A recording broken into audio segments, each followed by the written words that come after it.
Thank you all for coming tonight. City Council meeting. I'd like to call this regular meeting to order at 6 p.m. July 16th at 14050 Olympic Drive, Clearlake, California. Have a roll call, please, ma'am.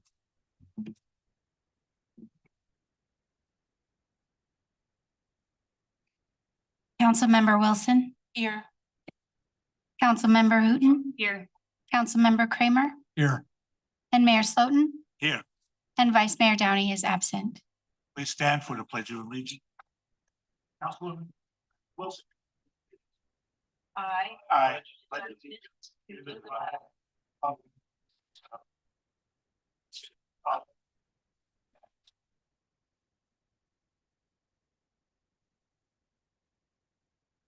Please remain standing. A moment of silence to take a gentleman named Mike Salter in our prayers. He's a regular at the Judge's Breakfast and a force in the Lower Lake area. A moment of silence, please.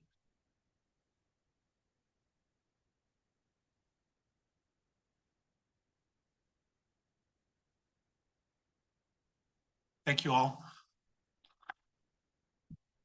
Okay.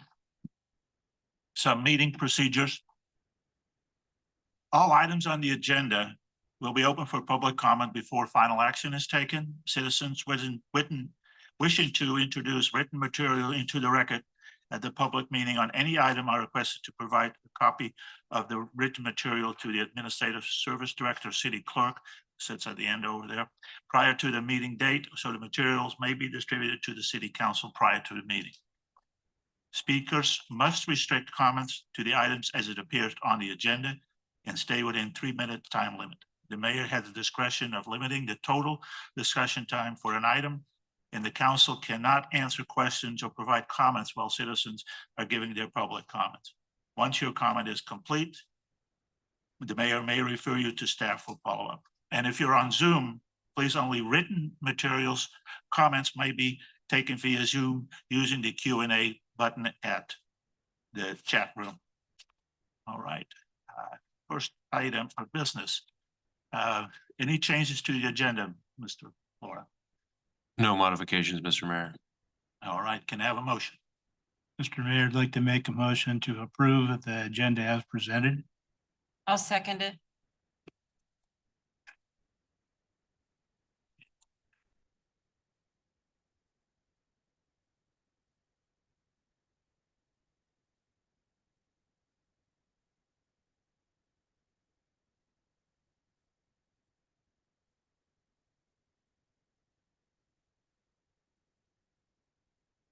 Madam Clerk. Waiting on one vote.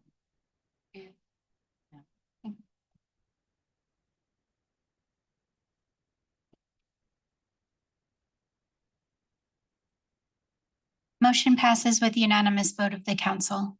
All right, we go to presentations. Presentation of July adoptable dogs.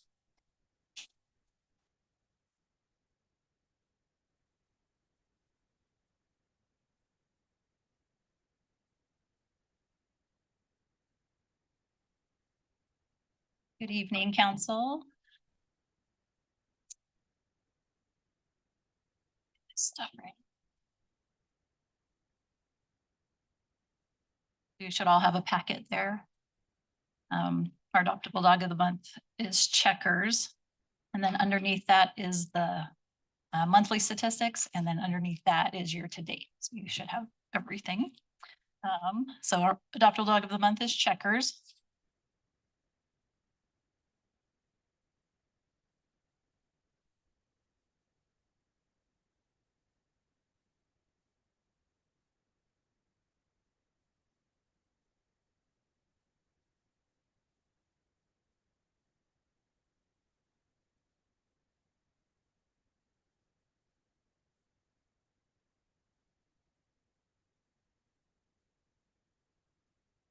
Should have started this out with Checkers is looking for his human.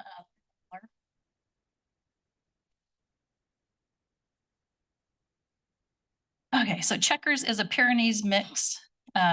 His bio says, "Hi there, I'm Checkers, a handsome 1-year-old Great Pyrenees mix who's ready for adventure. At 66 pounds, I'm a strapping fellow with a heart full of affection and a love for playtime. I'm friendly, gentle, and smart, which means I've got all the makings of a great companion. Just a heads up, though, I'd need a home without access to chickens, but otherwise, I'm eager to bring my playful spirit into your life. Come meet me and let's see if we're a perfect match. Checkers. Okay, so.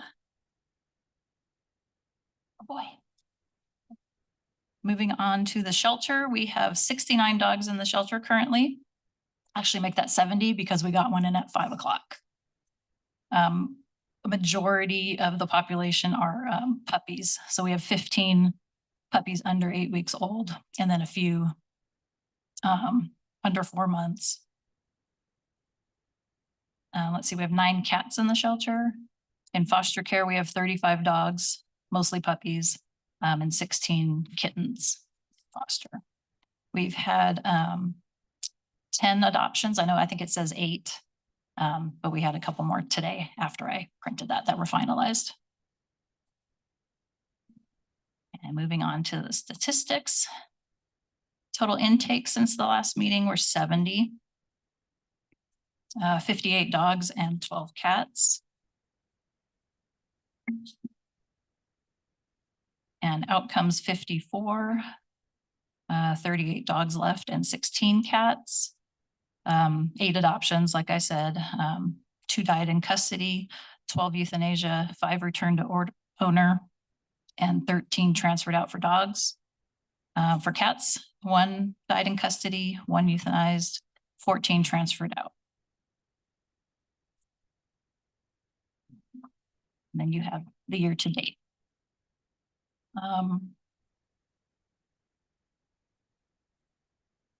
Adults. Yeah. Things happening at the shelter, Pet Fix Lake County. We just opened up signups for dogs, just for Clearlake residents. Wine Country Animal Lovers has generously sponsored this specific clinic. We had over 100 calls in the first hour.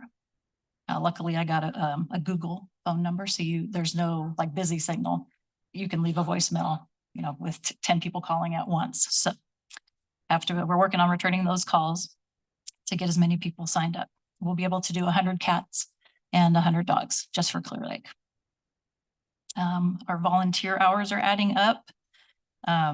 More dog handling training, and keeping the shelter organized and clean. Just this month so far, 155 logged hours. We have a new shade cloth in the play yard. It already actually ripped, but we fixed it. So dogs are able to be out in the play yard longer during the day. And last month I did forget to thank the Public Works crew. They came out and graded the inside of the shelter, kind of the parking lot all the way back as far as they could go. So everything's nice and smooth and cleaned out. So we can work on our new play yard eventually and additional cat facilities eventually. So that's it for me. Any questions? Any questions? With the heat, is the air conditioning adequate? Are the dogs and cats comfortable in the inside when they're in? It's working. The L is more comfortable with those mini splits. The shop has always been a struggle, but we have it open, to get some fresh air first thing in the morning, do our cleaning and close it, kind of as fast as possible and put the air back on. Okay. Thanks. But it's all working. Thank you. Thank you. All right, we'll go to item number 2 of presentations by the Lake County Behavioral Health Service.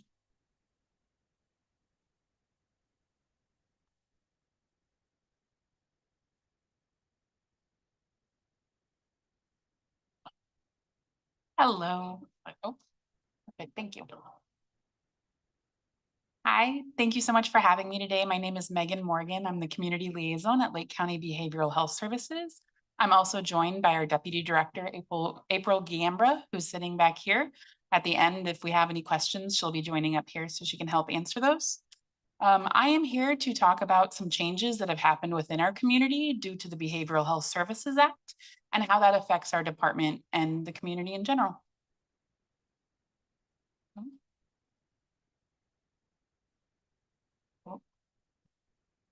I'm so sorry, Lake County Behavioral Health Services.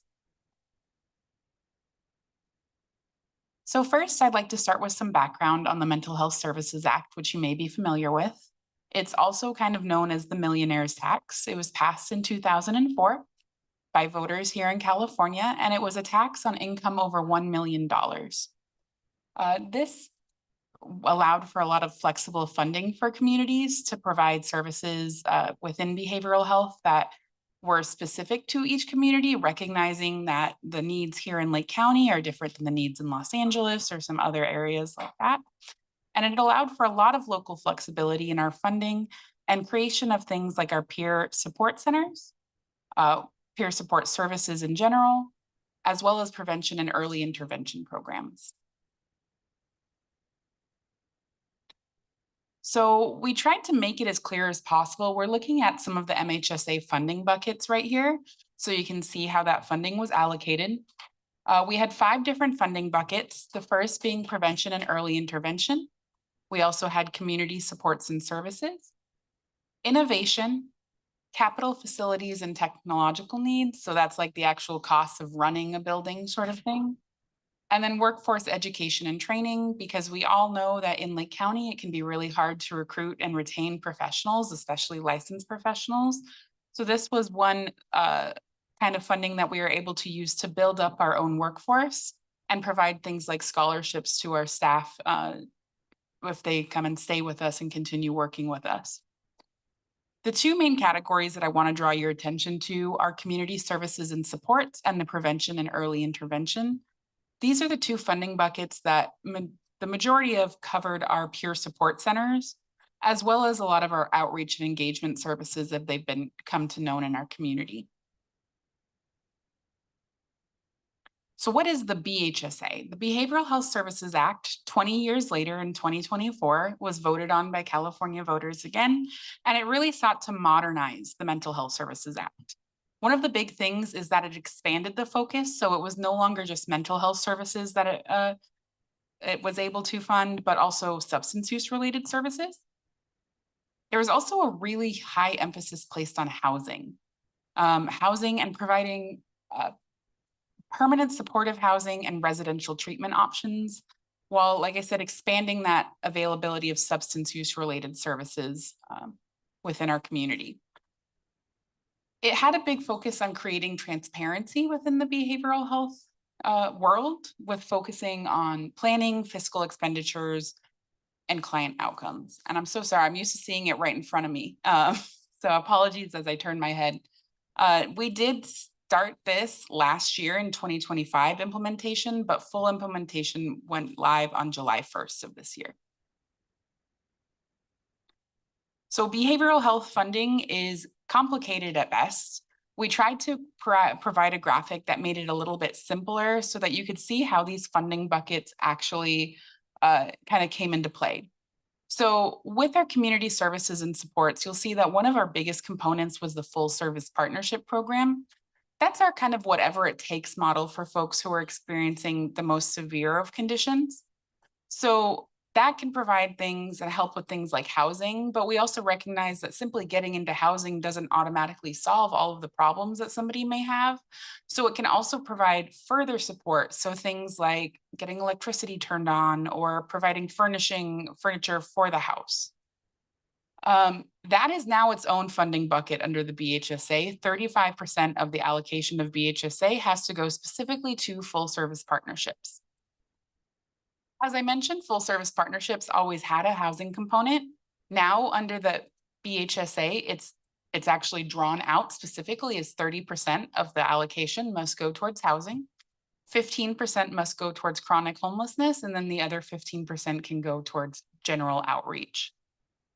The other kind of where everything else kind of falls into is the behavioral health services and supports, which is where we had to squeeze in kind of all of the rest of our services, including those peer support services that I mentioned before, and kind of have to fit them into that 35%, which definitely had a big impact on what services we were able to provide.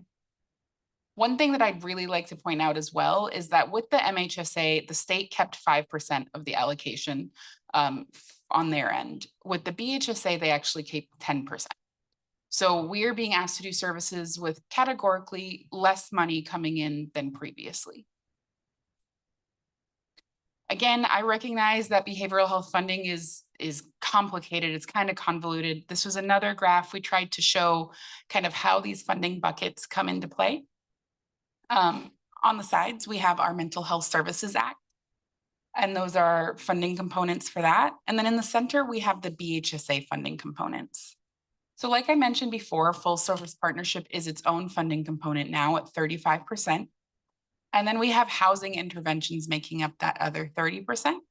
So that's where we have like our housing coordinators, homelessness outreach, housing within the full service partnership program.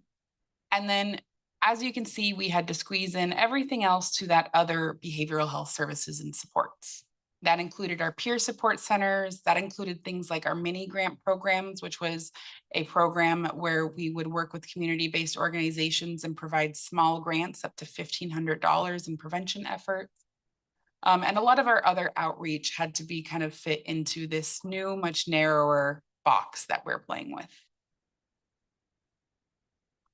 So what does it actually mean for Lake County and specifically for Clearlake, since I'm here in front of you guys today? So the very first thing, the most notable thing that has changed is as of June 1st, we were forced to close our peer support centers. Here in Clearlake, that included La Voz de la Esperanza. In Lakeport, that was the Circle of Native Minds. And in Clearlake Oaks, that was the Big Oak Peer Support Center. This was entirely due to the fact that BHSA funding is a lot more restrictive than it was before. We really had to stay within state requirements and what we were mandated to provide, while taking a hard look at what services we are currently providing and what those new mandates called for. I wanted to address some things that I've heard in our community really directly. So the very first thing is that services are going away. And I'm not going to sit here and act like there has not been a decrease.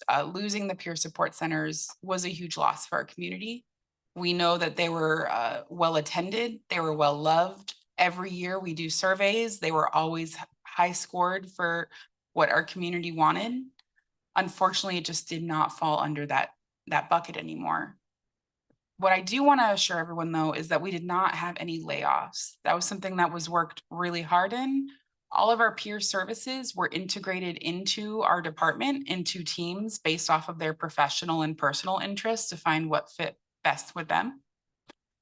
I also have heard, concerns that the county just decided to shut these down arbitrarily. And I really want to assure people that was not the case. There was a lot of meetings. There was a lot of trying to find ways that we could adjust the funding or work with the funding to allow our peer centers to continue to stay open. So we're really working with a lot of policy changes, and that's what's really pushing our changes right now. So what does that actually look like moving forward? We are still working on finding ways to bridge those gaps in services that have been ended. So for instance, in Clearlake Oaks, we're able to work with Adventist Health as well as the food giveaways. So we're continuing to help provide a location for the shower trailers and food giveaways once a month. We also have a drop-in kind of a cooling center for the heat right now. We recognize that it can be dangerous out there right now with the heat and people being dehydrated. So we want to give people a place to kind of get a little reprieve. We also are exploring other evidence-based models. So one of those is the clubhouse model. This is almost similar to what our peer support centers look like, but they required a lot more participation from the participants. They're not going to be drop-in centers, and it's something that we're trying to explore if we can bring that to Fidelity. We're also not going to make any promises that we are bringing that program until we're certain that we absolutely can do it. We want to ensure that the community knows we are continuing peer support services. We recognize that individuals with lived experience bring us expertise to this field, and we want to continue to work with folks who have lived experience and can provide that. And we recognize that losing the centers was a huge loss. There is no other way around it. There's no nice words that we can put around to pretend like it wasn't a loss to our community. We are still committed to transparency and explaining why these changes are happening. We want to remain committed to providing quality care and providing access to services in Lake County. And that's it. I have one question. What is your total budget? Oh, April?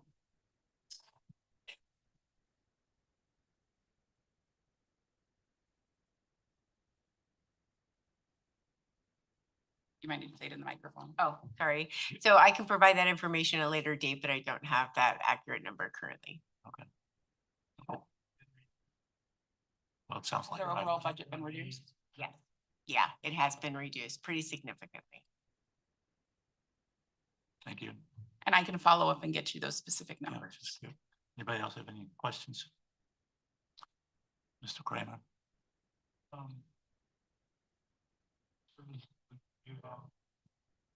The shower trailer, for instance, that you talked about, how does that come around the county? So first, I want to give credit where credit is due. That is through Adventist Health. We just partner with them. I do not know off the top of my head their schedule, but in Clearlake Oaks, they come every Tuesday to provide showers for folks who were historically at our Big Oak Peer Support Center, which was kind of our peer support center that was focused on homelessness outreach. But we also knew that just closing that center didn't mean that those services were just going to go away, that we needed to provide some sort of bridge in between those. And we've committed to that through the end of the year. They also 1 day a week in Kelseyville and 2 days a week at our senior center. I think there's a 5th day, but I can't remember. what it is. Monday and Friday at our senior center, I believe. So the one there is with the shower trailers that are in place there, the permanent showers there. And there was another service you talked about going around. I lost it when you're. I think the food giveaways. Okay. So we've continued providing access to food giveaways at the Big Oak Peer Support Center. We were really lucky. We actually rent the building, well, not the building, but the unit right next to where the Big Oak Peer Support Center was as well. So we were able to kind of turn that into a short-term drop-in center. That's definitely not something that I think is going to be a forever sort of thing, but in the interim, especially during the heat with the summer, we want to make sure that people have the ability to get out of the heat and be safe. So the cooling center, is that one at Big Oak? Is there any other places? So there are cooling centers. I'm not specifically through behavioral health though. Yeah. Okay. All right, thank you. All right. Any other comment? If not, we'll move now to public comment. Thank you. This is the time for any member of the public to address the city council on any matter not on the agenda that is within subject matter jurisdiction of the city. The Brown Act, with limited exceptions, does not allow the council or staff to discuss issues brought forth under public comment. The council cannot take action on non-agenda items, and concerns may be referred to staff or placed on a future agenda. Please note that comments from the public will also be taken on each agenda item separately, and comments will be limited to 3 minutes per person. Again, council cannot answer questions or provide comment while the citizen is giving their public comment. Once your comments are complete, the mayor may refer you to staff. Is there anybody here in the chamber that wants to come up and address the council? Please come ahead, ma'am.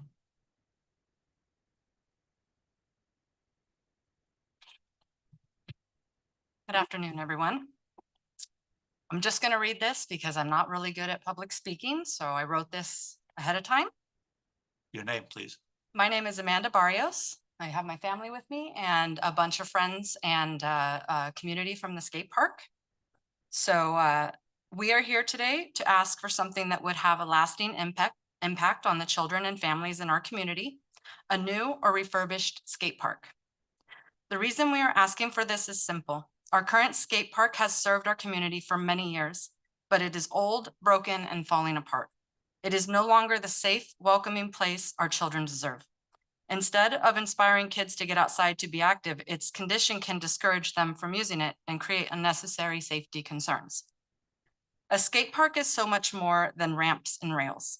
It's a place where children can be active, challenge themselves, build confidence, and spend their time in a healthy, positive environment. It gives them a safe place to hang out with friends, learn new skills, encourage one another, and stay engaged instead of searching for something else to do. This is especially important for children with high energy levels, as we see, there's a few in the audience, who need positive outlets where they can move, take healthy risks, and develop resilience. A skate park provides exactly that. It teaches perseverance, discipline, patience, and respect. Children learn that falling is part of learning, and they get back up and try again. Those are lessons that extend far beyond the skate park.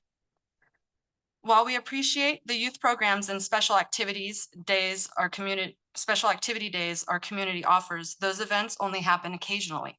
Our children deserve something they can enjoy every day, a place that is always there after school, on weekends, and throughout the summer. They need a permanent space they can count on, not just a temporary day program or special event. Over the months, we've seen something truly special grow around our skate park. When this is over the months I've been there, I've truly seen something special.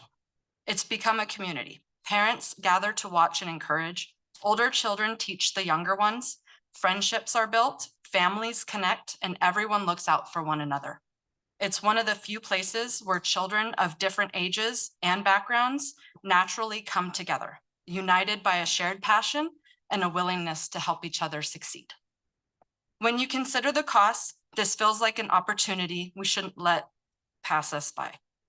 If it only takes $150,000 more to build or refurbish a skate park that could benefit our community for years to come, then let's start asking for help. We have generous businesses, families, and community members who care deeply about our children. Imagine creating a community donation program where individuals, families, and local businesses Go ahead. could contribute and be recognized with engraved plaques throughout the park. Not only would those donations help make this project possible, but it would also create a lasting legacy showing future generations that this community came together to invest in its children. This isn't just an investment in concrete and equipment. It's an investment in our children, their health, their friendships, their confidence, and their future. Let's come together as a community and to give our children a safe, welcoming place where they can grow, belong, and thrive every single day. Thank you very much. Thank you, Amanda. Mr. Flores, looks like you want to comment on this. Well, yeah, I mean, you may or may not be aware of some work the city and the county have been doing on this. So Supervisor Sabatier, Bruno Sabatier, has set aside funding he has access to at the county, over $500,000 currently that are set aside for that. The city has completed a design for what the new skate park will look like. It's estimated to cost over $800,000 to complete that. So we did apply for some grant funding. I guess it was earlier this year, and we did not receive that. So we're continuing to look for funding to try and complete the project. Thank you. Great, thank you. Anybody else that wants to address the council here in the audience? If not, is there anybody on Zoom, Madam Clerk? There are no comments on Zoom, Mr. Mayor. However, we did receive a written comment earlier today, which I can read aloud. Just wait till they clear the room for a minute.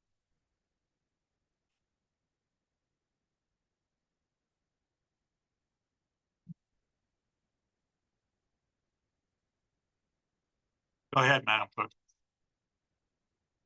All right, this letter is from a person whose name I cannot read their handwriting. Unfortunately, the first name looks to be Anna, last name looks to be Jabrauchi. It says urgent. A copy of this letter will be sent to Ariel Carmona at Lake County Record B and Clear Lake City Hall and Public Works Department. I have in the past attempted to warn the city about these invasive plants, tree of heaven, but nothing has been done. They have now spread to private and public property unattended. By mulching these trees and selling said mulch, you are spreading thousands of seeds to new properties. These trees need to be burned. Take a ride around town and see the damage that's already been done. Please take a look at 3441 10th Street. The roots are now encroaching on my property. Her property has been rendered unsellable. And Anthony VR Tree was able to kill the roots in the trees on my property. This needs immediate attention. And that concludes their comment. Thank you. All right, we'll move now to the consent calendar. Does anybody wants to pull an item on the consent calendar? If not, anybody from the public wants to comment on the consent calendar? If not, maybe somebody on Zoom, Madam Clerk? There are no comments on the consent calendar, Mr. Mayor. Okay, we'll get back to the council. Mr. Mayor, I'd like to make a motion to approve the consent agenda as presented. I'll second it. Okay, we have a motion and a second.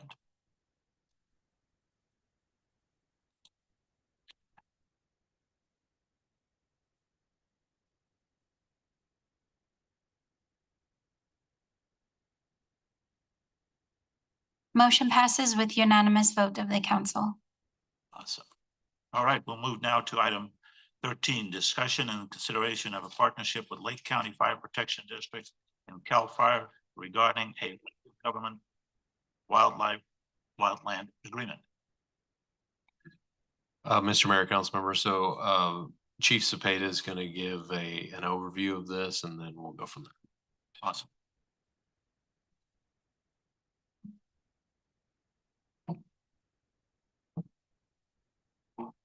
Mark, you'll be my ops guy. City Council, thank you for allowing me to speak today. With me, I have my Chief of Operations, Battalion Chief Mark Hill, and my Board Chair, Diane Watson. So how this kind of came to fruition, everybody remembers the Boyles Fire, right? Kind of sticks in our mind. When we look at local responsibility area as a local fire chief, everything that I order, I pay for. So the cost of the Boyles Fire from 9/8 to 9/12 was $496,558. We were successful in the FMAG Fire Management Assistance Grant, which covered $370,140, and then the CDA California Disaster Assistance Act that covered another $92,535. The district was on the hook for about 6.5%. That was still about $34,000. And I guarantee you we will have another Boyles Fire. Lake County is, my fire district is unique. I have 27 square miles of LRA, which means that I own everything that I order. And for Mark and I, when we're losing homes, people are threatened, we're gonna order everything we can. And those strike teams and those aircraft cost a lot of money. So in a recent meeting that I was at in San Leandro, they talked about the LGW, which is a local government wildland agreement. And really kind of what that does is it's fire insurance. So go ahead and hit the next slide for me. So it's a wildland agreement. It's a cooperative agreement between Lake County Fire and CAL FIRE under the Public Resource Code 4142 that allows CAL FIRE to provide their services within the LRA, within the city limits, within the fire protection district. So that LRA is, if you look at everything out in the Park Woods, everything in the Chapman Track House and Mary's and Lower Lake, is that all that is at the cost of the taxpayer when we have a wildland fire that goes through there. These agreements apply only to wildland fire protection, so it doesn't take us away from structure protection, our EMS services. We're in a unified command. Yesterday's fire was in the SRA. We work in a unified command. Law enforcement's there in the back of the trucks with us, and we kind of coordinate and mitigate these incidents as necessary. So we contain wildland fuels that intermix, and it's within the roles and responsibility of CAL FIRE, fire protection. The areas are adjacent to existing So what we're looking at is it would tie to, and you guys have maps on your desk, it'll tie from Cache Creek on the south all the way east into the SRA, and then north all the way to just past Polk Avenue and to the east. So the entire Chapman Tract, School Teacher Hill, and all that area will be covered. And I've got the acreage and the cost of that here in the upcoming. We will still look and participate in full cost recovery. So if we have negligence or an arson fire, we're still going to go after cost recovery. So those will still be as we do right now. We did submit a formal letter. I got an email from our Ranger or Unit Chief Matt Ryan. It's in Sacramento right now. So my board supports it. And they've given me the ability to have an ad hoc committee. We've met a couple times with City Council or with Alan to discuss the benefits to both of us. So it's in Sacramento. When it comes in, I want to move forward. I'd like to have it done by July 15th. It's going to happen. It goes retro back, so it doesn't prorate if they don't get it until August. I still pay back to July 1, but there's only two other of these agreements in the state of California right now. One is with Tiburon on Angel Island, and the other one is somewhere in Southern California. So they're not very common and they're not very popular. It'll tie into both those SRA boundaries on the north, south, and east side. So we did an arc view looking at the areas, the map. We originally looked at 2,469 square acres. We now looked at 22.67. And that's when we go through the cost, it's cost per acre. And next. So we take a look at the map in front of you. We'll go from, we've looked where Cache Creek is just past Lake Street and right about just this side of Atishitang. It'll take it from there, the Highway 53 corridor, all the way to Polk and all the way. So that takes in the Chapman Tract. And as we go through, it'll identify the amount of structures, the population, and areas that are going to be protected by this. It doesn't alleviate us from being first out dispatch, doesn't relieve any of our responsibilities. What it does is the cost of suppression is now put on an insurance. We're paying $113,000 and change, and you're going to repair my car. That's basically what they're doing. So the important part, everybody knows. Question. Do we, the area in the southeast corner of this, it's in the city, but it's wildland. I mean, it's not urban in any shape or form. Is that still considered LRA? Yeah, they chunked this off to where that map is all of our LRA, and they just want to connect it to where their SRA starts, or what we call an MTZ, the mutual threat zones. So that'd be somewhat beneficial to them on both ends. Everybody knows their zone, right? How many people know their zone?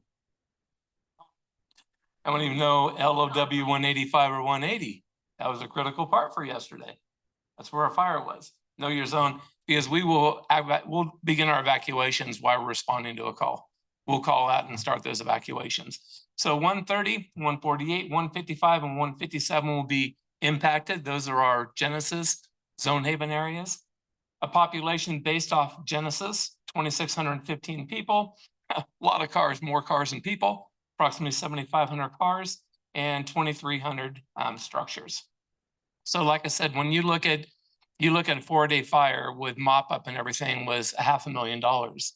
These mop ups can be lasting for weeks on end, depending upon the amount of damage done to the area. So it's based upon the previous year's wildland fires. So the amount of fires, amount of acreage burned divided by the cost is what the dollar per acreage is. So we're looking at $53.31 per acre. That includes the overhead, basically sort of a done deal. It's renewable every July 1st. So for my district, we want to make this ongoing from here out, because we are going to have another event and it could really financially devastate our district. So the original came in at 131,649. They looked around, moved some numbers, moved some lines around, and we have a net savings of $18,000, 489. So our cost for this program is 113,159.54. Looking at maybe negotiating the cost share. So the next couple of slides go over the benefit to the city. So this is what benefits the city as well as the fire district and moreover our community. Maybe you've watched our fires lately. They go 1 to 3 acres because we throw a lot of stuff. There's a lot of mutual aid. When that comes into my district under LRA, I potentially can be charged for that. You know, so it's not just neighbors helping neighbor. So that's kind of important when you think of the magnitude of what this provides for a stat is probably one of the most heavily populated in the Riviera. That concerns me. We have a normal flow and wind that comes from the west to the east every afternoon from 18th Avenue all the way up to Polk. Remember the Tana fire? 3 structures involved, power lines down, couldn't get to the structures, spotted across Highway 53. Had a strike team of out-of county resources on a prepo here. They picked it up 1.5 acres on the other side, or we would have lost it all the way up to the east side of the highway. So that area is, for Mark and I, very concerning. We've evacuated how many times in our career? Those either been around 10, 15 years only. It's a challenge to evacuate that. Next. Oh, you already got it. So it allows us increase in response and air and ground resources on the initial dispatch. One of the big things is when you have a fire and you're going to look at that FMAG, they want that IDE, initial damage estimate, within hours. So during the Boyles fire, I had Chief Huggins do nothing more than how many foundations do we have? So at least that initial 209 can be done, but that has to be done every day. So that is redefined. You're validating the structures were lost, how many were damaged, what infrastructure.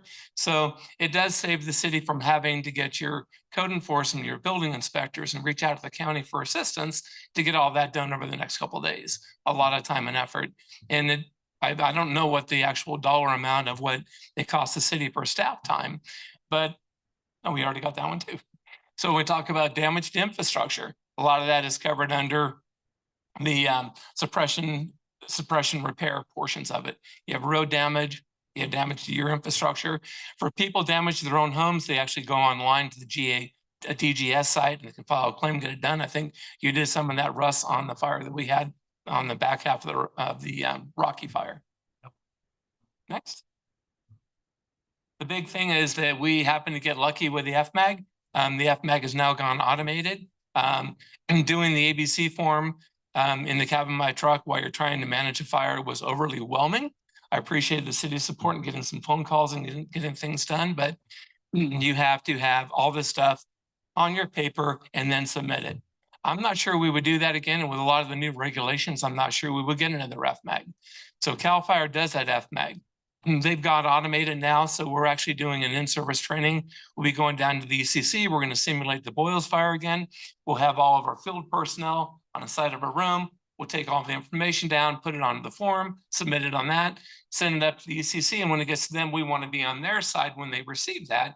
And kind of a unique thing, let's see if I still have, they have a program that identifies potential fire growth. So if I still have the text from our fire that we had out off of Oleander. Just give me a minute. I'm not tech savvy. Yes, you are. Not really.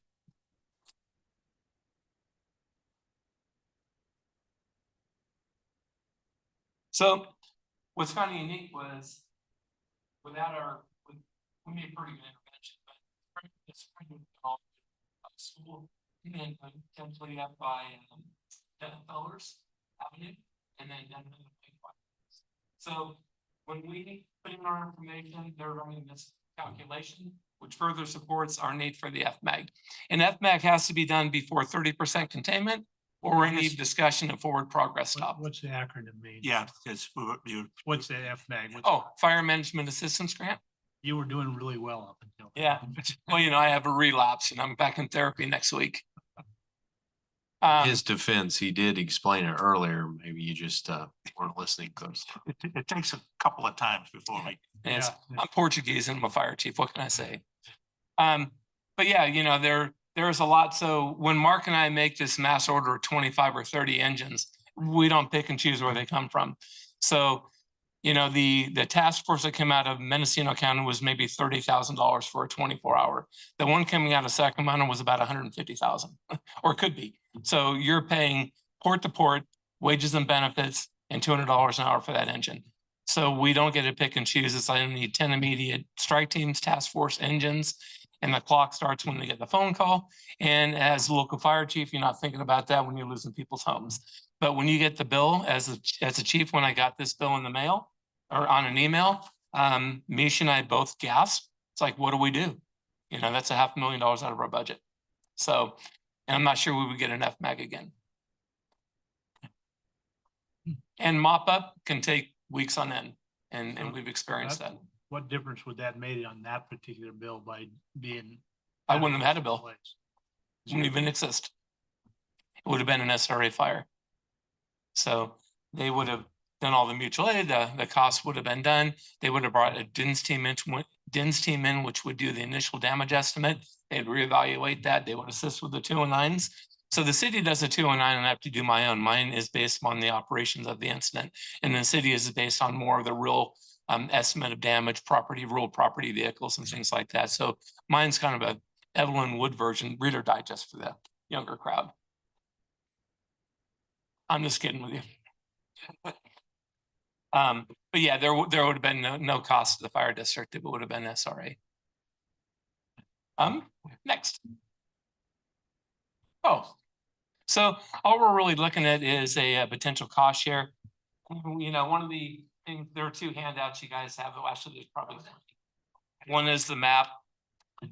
And the other is just this really cost benefit briefing. And that really puts into perspective. Currently, right now, when we look at responsibility, it's mine.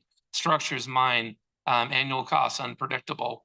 Fire risk, high financial exposure, limited resources, strain on local resources. We, you know, we're all really small fire districts. So just to put in perspective, yesterday we had 17 calls out by 1 o'clock in the afternoon. We had a crew that ran 46 and a 48, and then they ran a 44 and a 48. So I think we'll exceed our 6,000 calls, but this puts into perspective what CAL FIRE can do for us. And the biggest thing is when we do have these fires, we're stripping everything as we still have that continuity of service. We still have that medical aid. We still have that traffic accident. We still have that next medical aid. And even though we have mutual aid coming from Lake or from Mendo and Calusa, it's just still a period of time. You're gonna wanna go to that. Oh, Soda Bay Road, Oh. fire going up the hill. all right. You're probably gonna need to I go will- as the I will turn OAS that to- coordinator guy. I'll turn that over to Mark and Diane, but thank you for your If you have any time. questions, I can do my best. Thanks, chief. I just want to clarify something. Willie said as he was talking kind of fast there, that this particular agreement is not popular. And it's not that it's not popular in the state of California, it's just that it's new.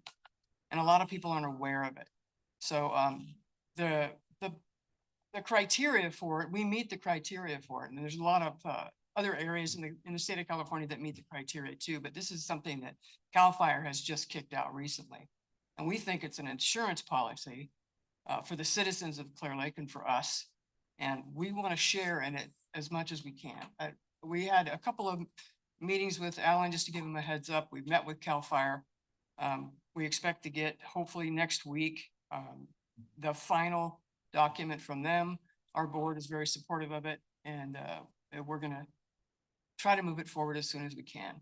So, and we're gonna take the burden of the entire cost. We're just asking you at some point in the future, if you could join us in some way, in some percentage, to help us out. Thanks, Sam. I think this sounds really good. And I do want to maybe just reiterate that it'll save the city money too, because what's it called? The TO9 or what do you? Well, the damage assessment. Yeah, we do that and we pay for that too. So there will be cost savings from what I understand for the city as well when these things break out. I have just a couple questions, maybe you know or don't know.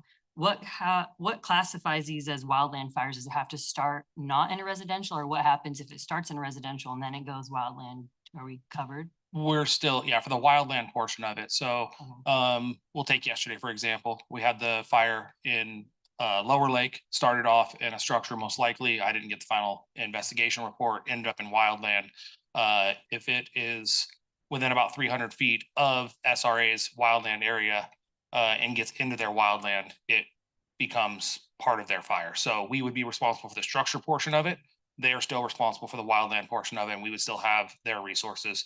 We had 2 tankers, helicopter, everything yesterday on that fire. So if something started in the area, but then heaven forbid, traveled outside of it, then we would just, you and the city Yeah. would be responsible for what went outside. Okay. And then when this happens, I know you guys said that you're still the first responders. So you guys are in charge of like calling in the orders and whatnot. And I know Willie said he orders everything. So We do. do you guys think you'll still have the ability to coordinate with CAL FIRE? I mean, you know, everything. So it'll give us a better actual ability to do that. So currently, if we have a fire in LRA, Chief Zapata or myself roll out of the station and we are IC essentially immediately. If we have a column showing, we have smoke showing, we will ask for additional resources. Currently, when we make that request, if it's for state resources, they then go to the battalion chief that's on duty and he has to approve any requests we make. So if I want to up it to full wildland dispatch with helicopters, tankers, it then goes to their battalion. Their battalion has to approve it. If it's in SRA, we immediately get those resources. So any SRA fire, we have different levels, small, low, medium, and high dispatch, and that has to do with the number of resources that get sent. And that's done every single day. So like today, we were a medium dispatch, which would get us 5 engines, 2 tankers, helicopter, battalion chief, and 1 or 2 dozers. On top of what we are bringing to the fire. That's just CAL FIRE resources coming. And so if it was SRA, we would get those immediately. Currently, if that fire broke today, I would have to make that request. It would then have to go to their battalion chief. He would have to say yes or no. And then we would get those, causing us a delay. It might only be a minute or 2. It could be 10 minutes. It just depends on what's going on. It'll speed things up. I think this sounds like a great, Why not? Would, I just wanted to finish it up and just say, I think this sounds like a great opportunity to partner with you guys and CAL FIRE to protect our wallets too. does your auto aid also kick in with other departments in the area that come at the same time? Yes, nothing will change as far as our response goes from the local side of things. We will still get same auto aid we would get. And this year just changed a little bit on how we're doing things, but it's we're just ordering the closest resources now. So if I pull up on scene and I think I need 2 engines, I just ask for the 2 closest engines. We have Tablet Command, which is a program that shows where everybody's at, all the fire engines in the county. And they say this engine is 3 minutes away, this engine's 12 minutes away. Those are the 2 engines I'm going to get. And that's how we get those resources now. So if you saw the recent fire we had on Tana, we had an engine from South Lake. We ended up with 2 CAL FIRE engines because they were out of station 40 and station 34, I believe, and then North Shore. But North Shore was tied up on a call, so they actually canceled that resource and we got an additional engine coming from the next closest. Okay. So you have it pretty well covered both with CAL FIRE and with local resources. Yes, local resources are always strange. We don't have the resources CAL FIRE has, but we do pull whatever resources are available and we throw everything we can at it immediately to try to keep it as small as possible to not have those incidents grow to where we need all that other stuff. As I understand it, rather than ordering them when you think you need them later on, you just order them and then send them back if you don't need them. Yes, it's not uncommon for Chief Zapata or I to order 4 or 5 additional engines, get on scene, stabilize an incident, and then cancel them. And that's not we would rather do that than get on scene, add 1 engine, and then find out we need 5. And that goes, I think, for air power too. It depends on where it's at. So the air power is a very different beast because if I order it and it's in LRA and CAL FIRE does not agree with it and I order it anyway, we are now paying for that resource. If CAL FIRE agrees with it, then they're taking the responsibility. Okay. So if the battalion chief were to say, no, I'm not sending you tankers, and I get on the radio and say I would like them anyway, now Lake County Fire is responsible for the cost of that air tanker. That would make you think, wouldn't it? It does, for sure. Thanks, Mark. Yep. Anybody else? I have one question. I see over here, if I look at it, it's not a budget. No, this is not in the budget. No, it's not. How much is? Well, I mean, so, first we need to know if the council's interested in partnering on this. What you've heard from the fire district, they think it's important. They're planning on moving forward with it. The response in our experience with the multiple fires we've had here, the response part of it is kind of ultimately the biggest cost that comes out, but we do have responsibilities largely around damage assessment, where we send our teams out to identify structures, animals, vehicles, all that stuff. And it does take a good amount of time to do that. We end up doing, multiple passes and that type of thing. We pulled the staff costs from the Cash and Boils fire. So like that's basically a 5-year look back. It was a little over $122,000 of staff time that was spent on those two incidents. Now, there's some of those staff costs that I don't think this is going to be helping with. I mean, we have public works crews spending overtime for roadblocks and things like that. I mean, some of the overtime that the police department does, I don't think is going to be covered under this arrangement. So, we're still going to have some responsibilities there as part of the response.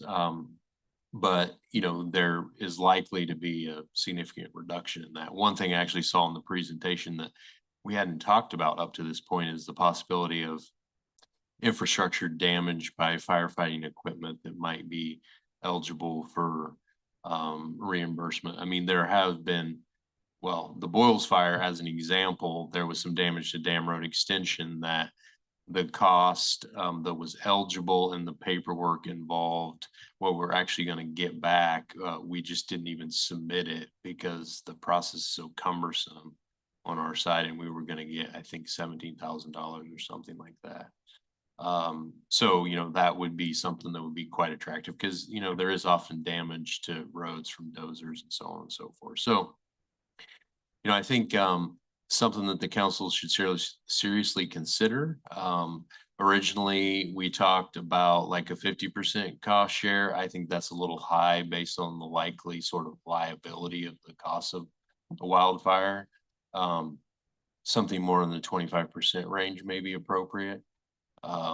These are annual agreements, so it's not like we would be getting into a long-term commitment. And the other thing it's important to understand is CAL FIRE will only contract with the fire protection district. So anything that we do, you would give direction to me to do a separate agreement with the fire district, between the fire district and the city, that would, potentially cover a portion of the cost. Now, as you know, we have a, pretty challenging budget at the moment. There's nothing in here for something like that.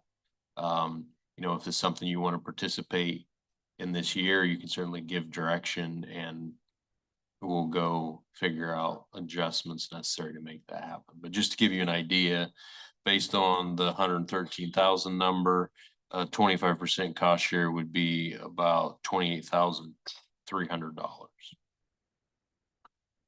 Like I said, I'm just curious what the total dollar amount is, because like you said, we have a tight budget, so. But I did meet just want to with, get it, yeah, Battalion Chief Hill and Chief Cepeda earlier this week, and we talked about that a little bit.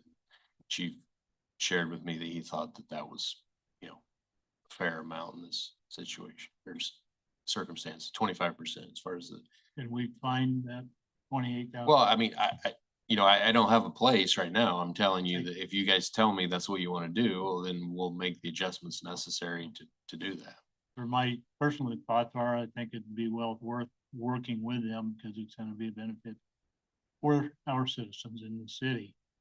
So if it's something that we can do, find the money to do, I think we should do it.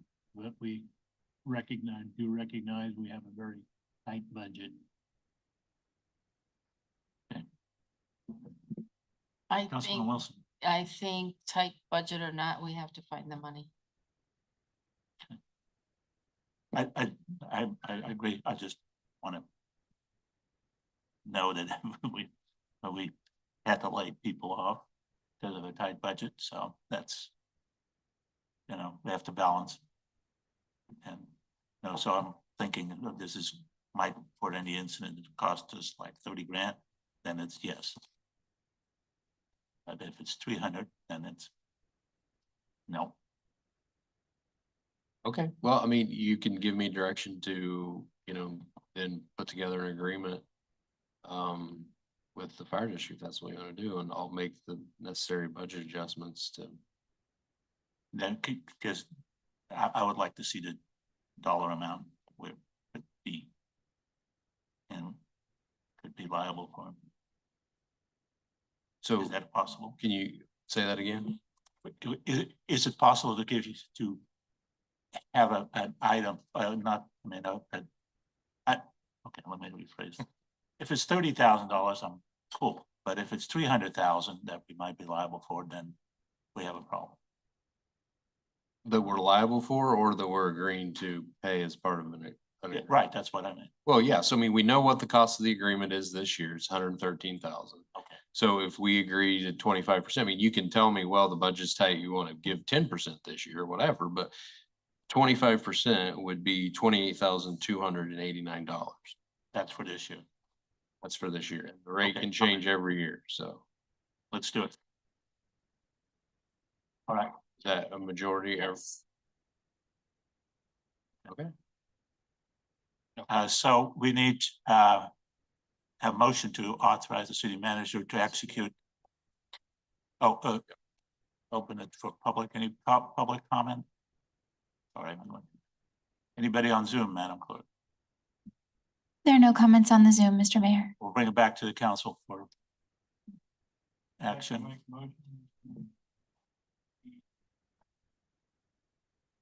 Motion that we direct city manager to make an agreement with Lake County Fire Protection District to share 25% of the cost of, and you fill in the acronyms there. LGW. Yeah, that one. Okay, I'll second it. we have a motion and a second. We have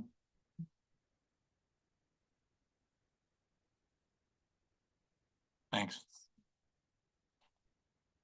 Thank you.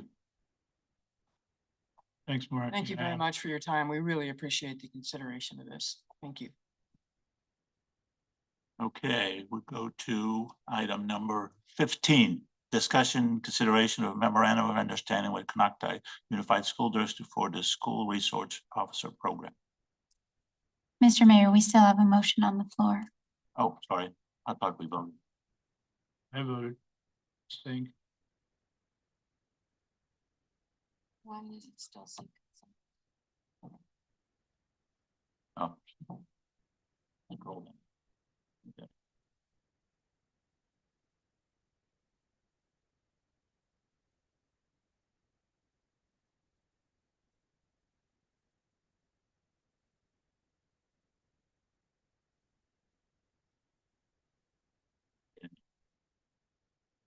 Motion passes with unanimous vote of the council.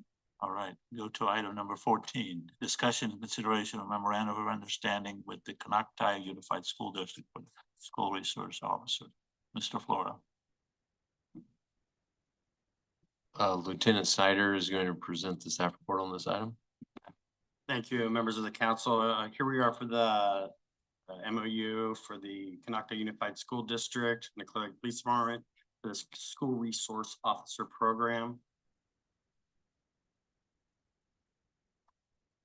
All right, so the background real quick is we currently have 2 full-time SROs, Officer Ellis and Officer Perry. I think you guys know them. They're both assigned to the Canocti Unified School District, so the various schools throughout the area. Both of those SROs are fully funded by the Canocti Unified School District. The SRO program has been very successful last year with the districts, with interaction with the police department, the community, and the various youth groups.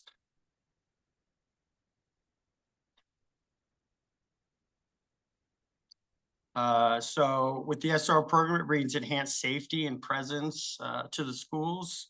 It's a broader coverage across the school campuses with improved response times. Obviously, they're closer to the area or on campus or at a closer one of the nearby schools. It increases officer visibility and deterrence against threats or other criminal activity. The officers are present on the campus. They're seen by the staff, seen by the various students walking around, along with other community engagements. It allows for continuity of services even when one SRO is out, which means that the department already has a procedure established for addressing when calls for service when the SROs are present or conducting different backfills with the other SRO.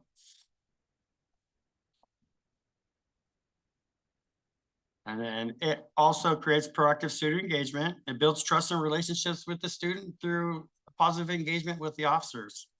It helps early intervention, reduces suspensions, expulsions, and overall criminal conduct on the school campuses. It enables deliver an educational incentives, different drug resistance, anti-bullying programs. The Explorer program is another example. The two SROs allow for far more proactive engagement versus just responding to an issue or a call for service. The partnership and cost sharing, CPD currently has the capacity to supply the two SRO officers. They would like to continue on. KSUD will fully fund both of the positions. There is no financial impact on the city budget. This MOU will reinforce strong collaboration and trust between the Canocta Unified School District and the Clearlake Police Department. And I'd be happy to answer any questions if you have any. I think, just a comment, I think having the two officers there helped a lot with the latest incidents when there were, supposedly a shooter and stuff like that. Those kind of, if you have immediate presence of the police there, it makes it feel a lot safer. Thank you. Mr. Mayor, if I could add real quick, so Superintendent Salado intended to be here tonight, but had an unexpected death in the family and had to travel to the East Coast. But she just wanted me to share that obviously she's been working with Chief Hobbs on this. District is very grateful for the partnership. Appreciate the support that they always give from the Clearlake Police Department. And guess this last year was the first year we had two officers instead of one, I believe. And she said having two officers has made a huge difference, and we appreciate both. Okay. Any questions? Council? If not, any questions? I don't have a question. Open it up to the public. Any public comment on this? Not anybody on Zoom, Madam Clerk. There are no comments on the Zoom, Mr. Mayor. I'll bring it back to the council. I need a motion to approve the MOU. I'll make a motion to approve the MOU between Canocta Unified School District and for the school resource officer program. Second it. Okay, we have a motion and a second.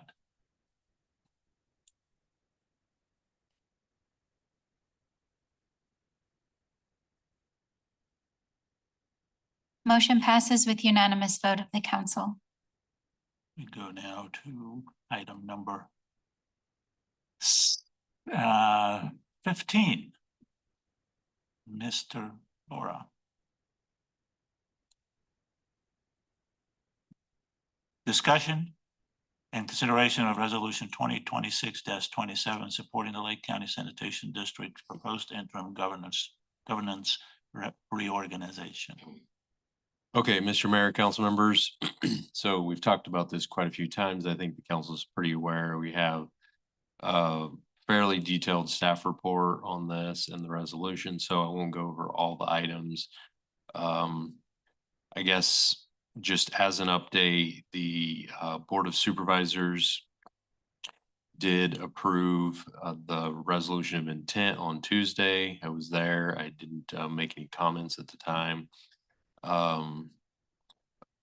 So it's good that that is moving forward. I did want to point out there's a section in the staff report about this, but well, it's a bit perplexing, but they didn't take the action contingent upon the city rescinding its prior action that happened last November to rescind the resolution that delegated authority to the county back in the 80s. So we did include some language in the resolution that, among other things, would take that action. So I just wanted to further point that out. But And so the resolution that they adopted starts the 30-day clock, and they would intend to adopt another resolution taking final action on creating this interim governance structure on August the 16th.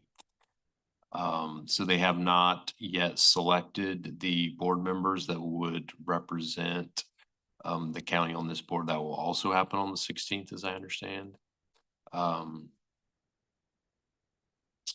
I guess unless you have any questions, that's what I can think of at the moment. Any questions, staff? No.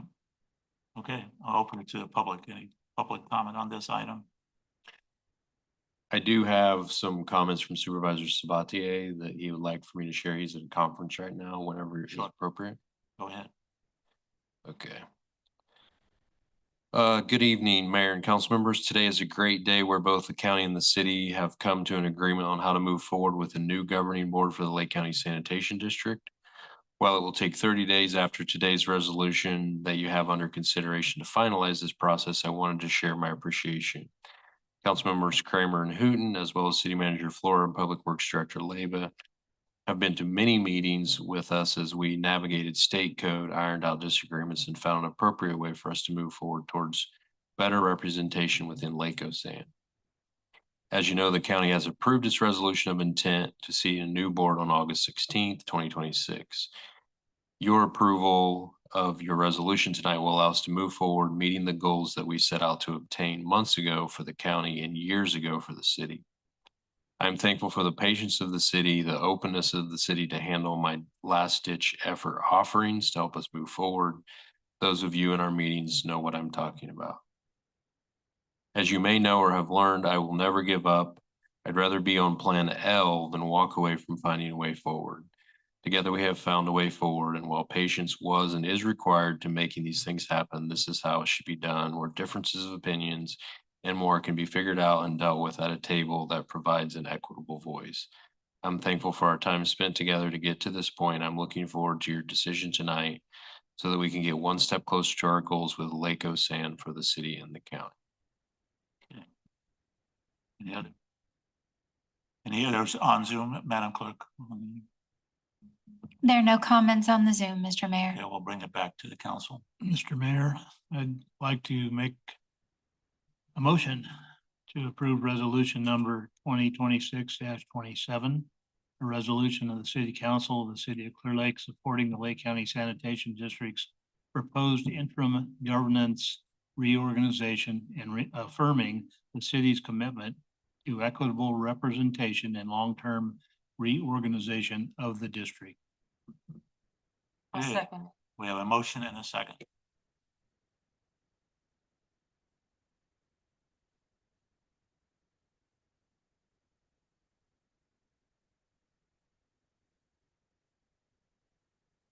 Motion passes with unanimous vote of the council. Okay, we go to item number 16. Ratification of the appointment of the mayor and the mayor designated appointee to serve on this restructured Lake County Sanitation District, Lake Osan Board of Directors. Madam Clerk. With the adoption of the resolution in the prior staff report, the city council is being asked to ratify the appointment of the mayor and the mayor's designated appointee to serve on that restructured Lake County Sanitation District Board of Directors. So this time it would be appropriate for the mayor to announce his potential appointee and for the council by motion to ratify that appointment. I appoint Councilwoman Hooten to this position. Okay. So do we have a motion to ratify this?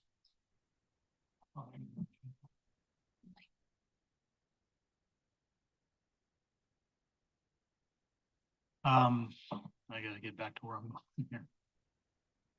Excuse me. I would like to make a motion, Mr. Mayor, to ratify the appointment of the mayor and the mayor's designated appointee, who is Councilmember Hooten, to serve on the restructured Lake County Sanitation District, Lake Osan Board of Directors. Okay, we have a motion. I'll second it.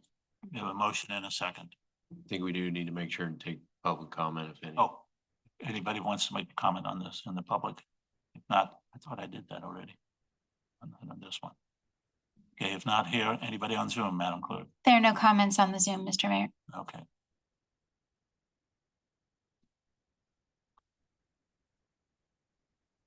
Okay.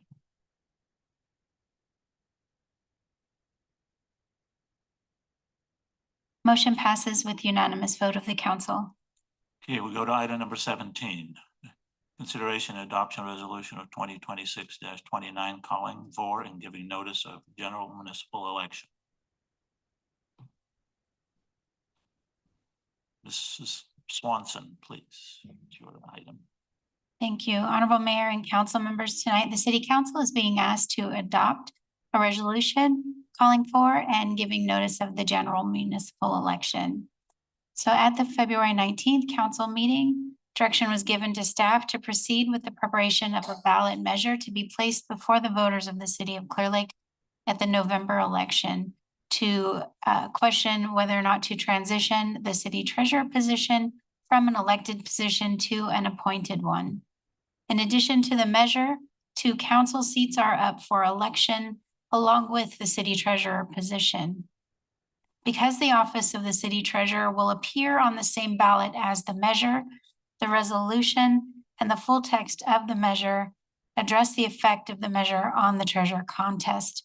All of that is located in your staff report in front of you. So if the measure is approved by voters, the ordinance is adopted by the voters and takes effect 10 days after the city council declares the vote.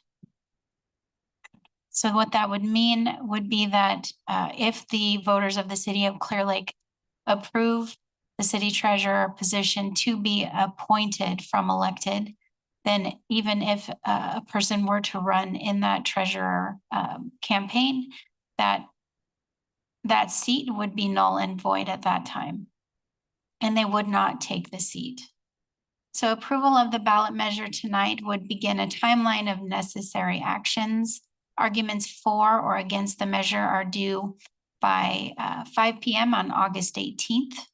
An impartial analysis by the city attorney would be due August 25th, along with any rebuttal arguments to those arguments for or against the measure would also be due by 5 p.m. on August 25th. So the ballot measure would require a simple majority to pass. And as you can see in your resolution in front of you, the ballot measure letter that's assigned by the registrar of voters is blank. Once we submit this resolution to the registrar of voters, she will then assign a ballot measure letter to it, and we will fill it in at the on the resolution at that time. So that is my staff report, and I can answer any questions that you may have, or City Attorney Drexel can as well. Any questions from council? Just for clarification, so we can go ahead and vote on resolution 2026-29, read the title of it, including the blank electors measure. So what's before you is just the resolution.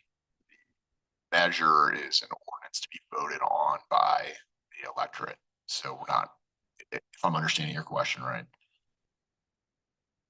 Is that We answer? vote on this resolution. just adopting as the stated. Just adopting the resolution. Adopting the resolution as stated. Correct. Thank you. Okay, we're gonna open it up to the public. Any public comment on this? If not, anybody on Zoom, Madam Clerk? There are no comments on the Zoom, Mr. Mayor. Bring it back to the council for deliberation and action. Can I have a motion, please? Who wants to read that whole thing? I can do it. Resolution 2026-29, a resolution of the City Council of the City of Clearlake calling for and fighting for and giving notice of the general municipal election to be held on the City of Clearlake, County of Lake, State of California, on the 3rd day of November 2026, for the purpose of electing 2 city council members, each hold a term of 4 years, and the city treasurer hold a term of 4 years, subject to section 1C of this resolution, or until their successors are elected and qualified and submitting to the electoral measure blank to be voted on at a said election, establishing the deadline for directing and rebuttal arguments, providing for the preparation of an impartial analysis, and requesting approval of the Lake County Board of Supervisors for election services to be provided by the county election department. I'll second that. Okay, we have a motion and a second.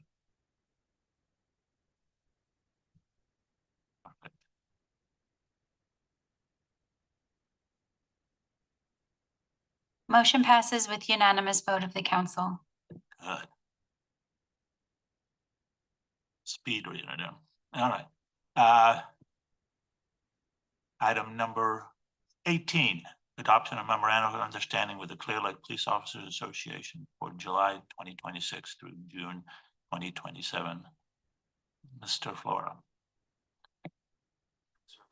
Oh, turn it off. Administrative Services Director Swanson will present the staff. Honorable Mayor and council members, the City Council tonight is being asked to approve the Memorandum of Understanding, or MOU, between the City of Clearlake and the Clearlake Police Officers Association, the POA, for the period of July 1st, 2026 through June 30th, 2027, and authorize the city manager to sign. This report summarizes the tentative agreement negotiated in good faith with the POA representatives in accordance with the Myers-Milius-Brown Act regarding salaries, benefits, and other terms and conditions of employment. The highlights of the tentative agreement are as follows. It is a 1-year agreement effective July 1st, as I said, and effective through June 30th of 27. There is a cost of living adjustment of 3%. And we did remove the recertification requirement for those receiving bilingual pay. There is a red line version of the MOU within the staff report, and I'm happy to answer any questions you may have. Any questions from the council? No. Open it to the public. Anybody from the public wants to comment on this? If not, anybody on Zoom, Madam Clerk? There are no comments on the Zoom, Mr. Mayor. We'll bring it back to the council. Mr. Mayor, I'd like to make a motion to approve the memorandum of understanding, MOU, between the City of Clearlake and the Clear Lakes Police Officers Association, CPOA, for the period of July 1st, 2026 through June 30th, 2027, and authorize the city manager to sign it. I'll second it. Okay, we have a motion and a second. Okay. Okay. Motion passes with unanimous vote of the council. We'll go to item number 19. Mr. Flora, that's your item. Mr. Mayor, council members. So now that the council has approved MOUs with all of the bargaining groups, the other group of employees that is left are the management employees, which as exempt employees are unrepresented by a bargaining group. Benefits for management employees are outlined in what is called the management benefit plan that was initially adopted by the council back in 2023. There's a section in that plan that rather than negotiating, management employees shall receive a salary adjustment each July 1st. Salary adjustment shall take into consideration the March to March U.S. All Urban Cities Consumer Price Index equity adjustments based on the labor market and financial condition of the city. The recent CPI March to March index from March 2025 to March 2026 was reported as 3.3%. Staff is recommending the council approve a 3% cost of living adjustment for those covered by the management benefit plan, which aligns with the percentage already offered to the other bargaining. Okay, any questions from council? Okay, open it to the public. Any public comment on this item? If not, anybody on Zoom, Madam Clerk? There are no comments on the Zoom, Mr. Mayor. Bring it back to the council for deliberation or action. Can I have a motion, please?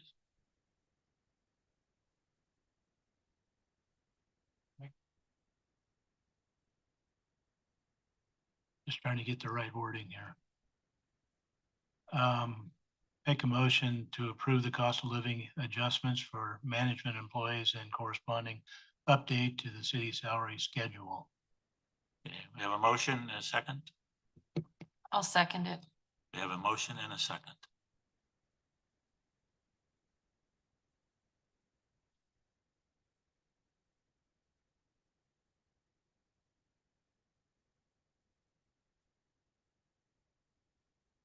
Motion passes with unanimous vote of the council.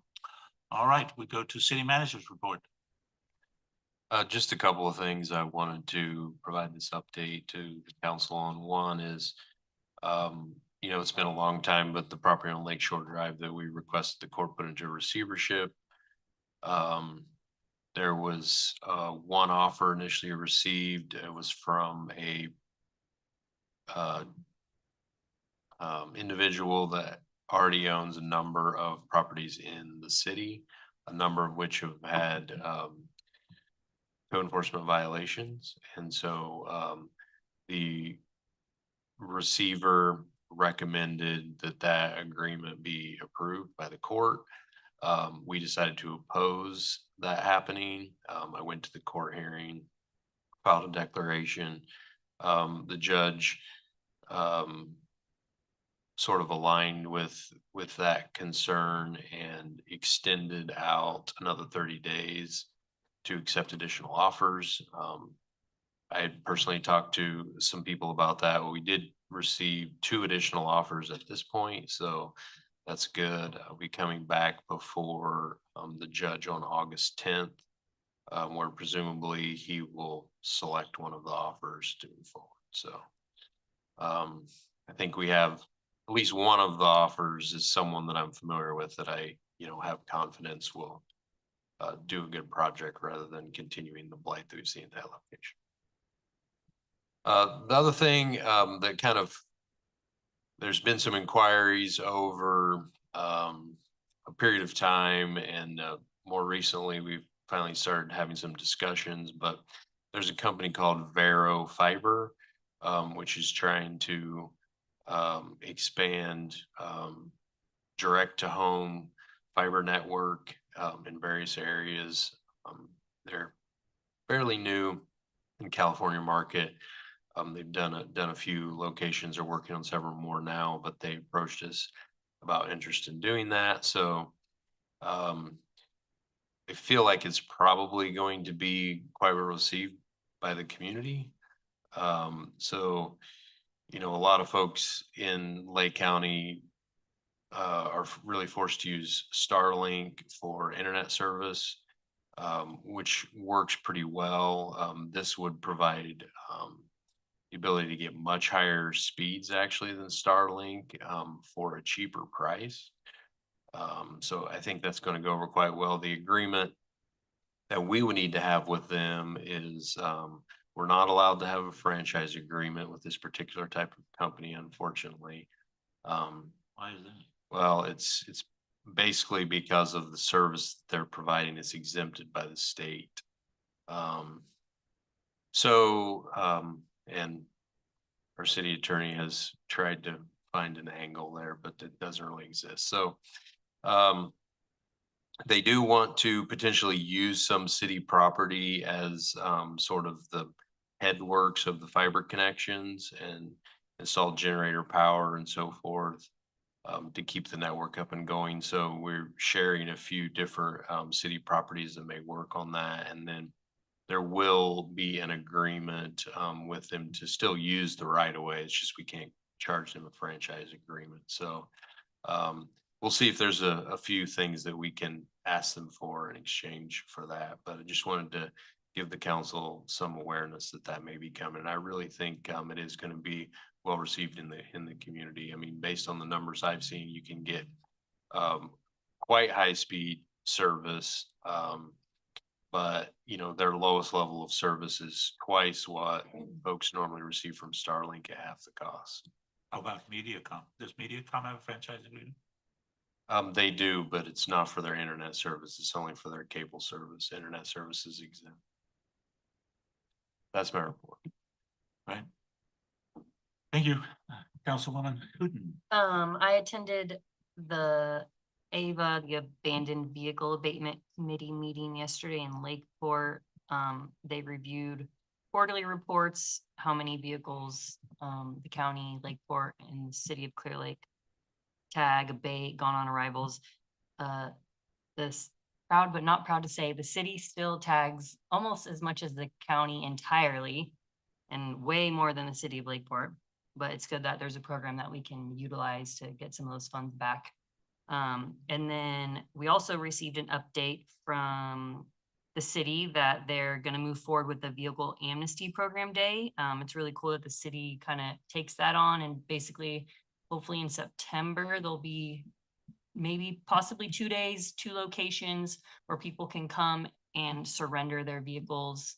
And CHP takes apart, make sure things aren't stolen, and just kind of gets them off the roll, the DMV roll, and gets them off the streets. And in doing so, I think they said that there was like 50 cars at the last one, 50 vehicles. And so, you know, thinking otherwise, those 50 vehicles, we would have to go and tag and abate. And so it's going to free up some of this allowance for us to continue to tow and abate vehicles throughout the year. So that's what I got. Okay, Councilwoman Wilson. So I've been attending the encampment resolution meetings. It continues to move slowly, but it appears that we have progress towards, I think things were submitted to the planning committee this week. And I also am serving on the Continuum of Cares grant selection committee for rapid rehousing and one other RFP. There will be an announcement on July 24th on the results of those. Thank you. Councilwoman Kramer. I really don't have much to report. I think we had one special district meeting since the last meeting, and you all see what the result of that was tonight, so I don't need to go into that. Our APC meetings were canceled, so I have nothing more to report.